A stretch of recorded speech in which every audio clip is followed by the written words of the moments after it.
डायनोसिस देवता बुनियादी तौर पर ज़्यूस का ही बेटा है। ज़्यूस देवता का ही बेटा डायनोसिस देवता है। अब डायनोसिस देवता की जो रसूमात हैं, ये जो फल आपको नजर आ रहे हैं, फ्रूट आपको नजर आ रहे हैं, और ये जो बीच में बंदा जो ब्लू कलर का नीम बरहाना, मैं ये कहूंगा तकरीबन बरहाना ही है, तकरीबन इसने अपने सतर ढांपे हुए हैं, बाकी तो ये नंगा है। तो ये शख्स जो है डायनोसिस को पेश कर रहा है। तो डायनोसिस देवता को शराब का देवता कहा जाता था। बुनियादी तौर पर यूनानी मैथोलॉजी के अंदर, यूनानी मजहब के अंदर 12 देवता थे।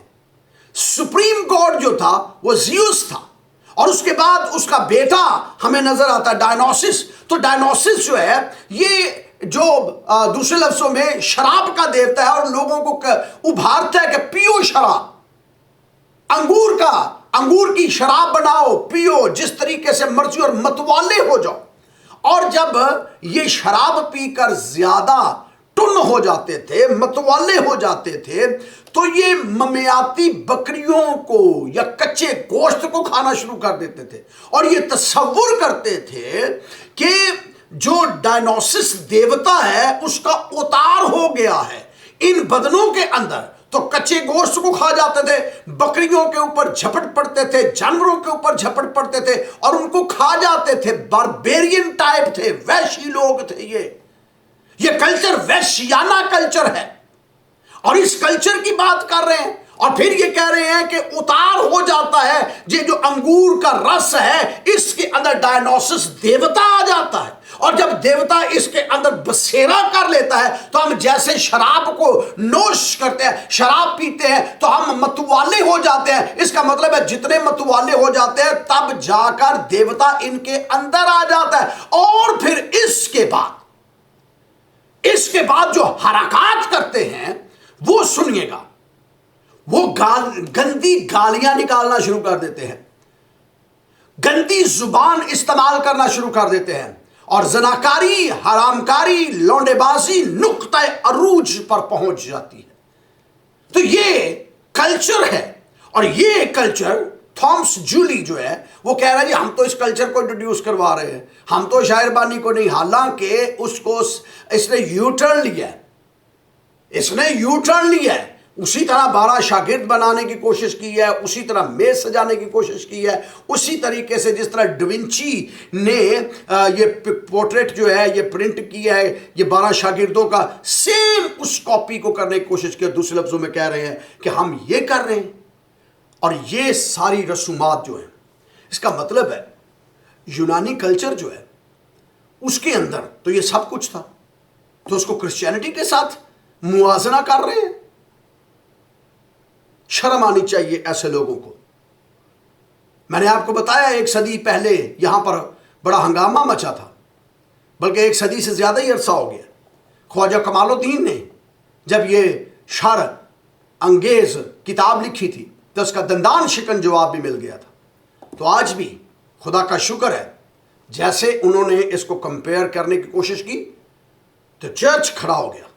चर्च खामोश नहीं है, चर्च खड़ा हो गया। और फिर अगर ये ऐसा ही है, अगर ये ऐसी ही प्रमोशन कर रहे हैं कि जनाब हम, तो ये इसकी रीजन क्या है? क्या वजह है कि ये कह रहे हैं हम डायनोसिस देवता को, ज़्यूस देवता को, ओलंपिक्स को इंट्रोड्यूस करवा रहे हैं, लोगों के अंदर हमआहंगी पैदा कर रहे हैं, भाईचारा पैदा कर रहे हैं, एक दूसरे लफ्जों में डाइवर्सिटी जो है उसको फरोग दे रहे हैं। तो इस तरीके से ये डायलॉग बनाए जा रहे हैं। लेकिन फिर याद रहे, जैसे यूनान को जवाल आया ना, मेरे साथ रहिएगा जरा, जैसे यूनान को जवाल आया, मैंने पहले आपसे अर्ज किया था कि ये 776 कबल अज़ मसीह में ओलंपिक शुरू हुआ, और ऐसी गंदी हरकतें शुरू हुई जिसका मैंने आपको तज़किरा किया। अगर आप आर्कियोलॉजिकली देखें, आर्कियोलॉजिकली आप ग्रीक मैथोलॉजी को देखें, ग्रीक आर्ट को देखें, तो ग्रीक आर्ट के अंदर ओलंपिक्स प्लेयर जितने हैं, मैं फिर इसको नोट कर लें, ग्रीक आर्ट के अंदर ओलंपिक्स प्लेयर जितने भी दिखाए गए हैं सारे नंगे हैं। सब के सब बरहाना है। ये कल्चर है। लड़की लड़के का इम्तियाज खत्म है। लड़की और लड़के का इम्तियाज खत्म। जिनसी इम्तियाज की मैं बात कर रहा हूं। अब ये कोई ना कहे कि मैं जेंडर डिस्क्रिमिनेशन कर रहा हूं। मैं जेंडर डिस्क्रिमिनेशन नहीं कर रहा, मैं सिर्फ ये बता रहा हूं उस कल्चर के अंदर इस तरह था। मैं खवातीन की भी इज्जत करता हूं, मर्दों की भी इज्जत करता हूं, ट्रांसजेंडर की भी इज्जत करता हूं, लेकिन मैं जो सिर्फ आपको ये बात बता रहा हूं कि इस तरीके से यूनानी मैथोलॉजी के अंदर ये चीजें पाई जाती थी। थोड़ा आगे बढ़ूंगा। फिर जैसे ग्रीक आहिस्ता आहिस्ता जवाल आना शुरू हुआ, अलेक्जेंडर द ग्रेट सिकंदर आजम की वफात के बाद 4 हिस्सों में यूनान बट गया। और फिर आहिस्ता आहिस्ता उसके 4 जनरल जो थे वो आहिस्ता आहिस्ता जवाल पजीर होते गए, और फिर बिल आखिर रोम की हुकूमत ने टेकअप कर लिया। रोम की हुकूमत आ गई।